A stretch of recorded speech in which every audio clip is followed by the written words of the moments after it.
আজকে দুপুরের লাঞ্চ নিয়ে চলে আসলাম। তো কি কি নিয়েছি চলো তোমাদেরকে শেয়ার করি, সাথে থাকো। প্রথমে নিয়ে নিচ্ছি ভাত,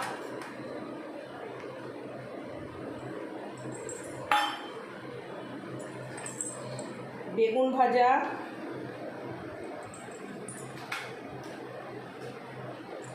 কাঁচা লঙ্কা, শসা,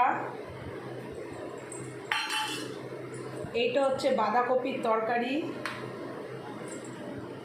এইটা হচ্ছে বিট গাজর ডাঁটা কুমড়োর সব কিছু দিয়ে একটা পাঁচমিশালি তরকারি, আর এখানে হচ্ছে চিকেন পাতলা। তো এই হচ্ছে আজকে আমার দুপুরের মেনু। তো চলো খেতে থাকি।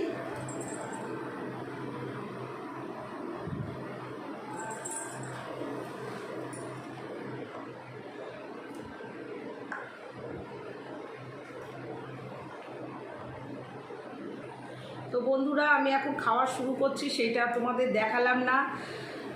আমার সাথে থেকো, সঙ্গে থেকো। আজকের মতো এইটুকু, টাটা।